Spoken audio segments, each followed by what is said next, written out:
उत्तराखंड प्रदेश में आपदा प्रबंधन विभाग ने 4 दिन को लेकर बारिश का अलर्ट जारी किया है और इस वक्त आपदा प्रबंधन विभाग के अपर सचिव समीन बंसल जी हमारे साथ हैं। सर, जो अलर्ट यहाँ पर जारी किया गया है 4 दिन का, क्या हालात और किस तरह की स्थितियाँ यहाँ पर? अभी हमारा 3 दिन के लिए येलो अलर्ट है, सो उसको हम मॉडरेट कैटेगरी में कैटेगराइज कर सकते हैं।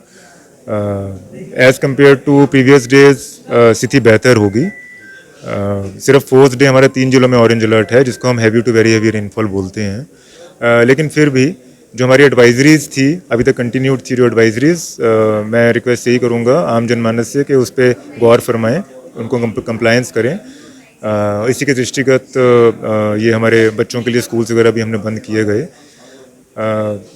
क्योंकि अभी भले ही बरसात नहीं हो रही है, लेकिन जो नाले नदी हैं वो उनमें वाटर लेवल स्वेल्ड अप है, सो इसलिए प्रिकॉशंस की ज़रूरत है। और टूरिस्ट और पिलग्रिम्स को किसी भी तरह से हतोत्साहित होने की ज़रूरत नहीं है। उनको किसी भी प्रकार से इससे डिस्करेज नहीं कर रही है। सिर्फ इतना ही है कि मौसम की स्थिति को देखते हुए वो अपना प्रोग्राम उसी के अनुसार रीशेड्यूल कर लें या कहीं पर पड़ाव ले लें। सिर्फ इतना ही एडवाइजरी है, और बाकी state is there to take care of all their needs. Sir, यात्रियों की आपने बात की, तो यात्रियों को लेकर जिस तरह की तस्वीरें लगातार आई हैं, कई जगह लैंडस्लाइड हो रहे हैं, रोड ब्लॉकेज हो रही हैं, तो उस सिचुएशन में क्या तैयारियां हमारी की? अभी तक ऐसी कोई सिचुएशन नहीं आई है कि जहाँ पे लॉन्ग टर्म के लिए टूरिस्ट को या हमारे पिलग्रिम्स को हमें अकोमोडेट करने की आवश्यकता पड़ी हो, या वो स्ट्रैंडेड हो गए हों, कट ऑफ हो गया हो एरिया।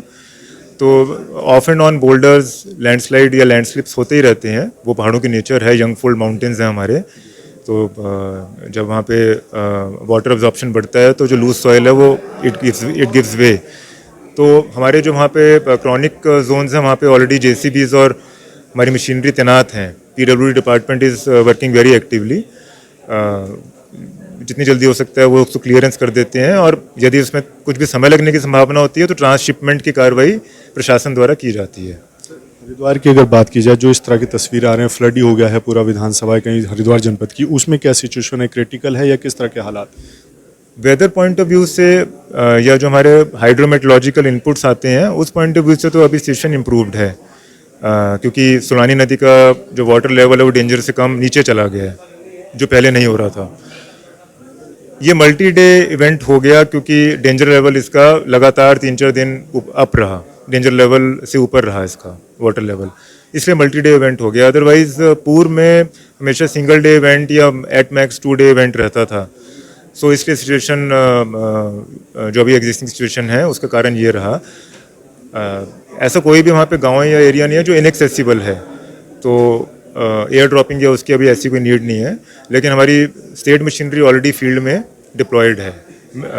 मेडिकल रिस्पॉन्डर्स हों या SDRF पुलिस हो, प्रशासन हो, या हमारे सिविल सप्लाईज हों, इंजीनियरिंग डिपार्टमेंट कोशिश कर रहे हैं कि कुछ जो फ्लड प्लेन्स के अकॉर्डिंग कुछ कच्ची ड्रेन्स अगर खोद के ड्रेन आउट कर सकें वाटर को, तो वो प्रयास चल रहे हैं। और जो डिस्ट्रेस्ड लोग थे, जिनको डिफरेंशियल ट्रीटमेंट की ज़रूरत थी, हमारी गर्भवती महिलाएं या बच्चे या एल्डरली, उन पे नज़र बनाई गई है, और कुछ को हमने एवैक्यूएट करके हॉस्पिटल्स में जिनको आवश्यकता थी वहाँ पे भी शिफ्ट किया गया। सर, लास्ट सवाल, कहीं पर ऐसी चीज़ें हैं कि जो हमें ज़्यादा इम्प्रूव करने की ज़रूरत है?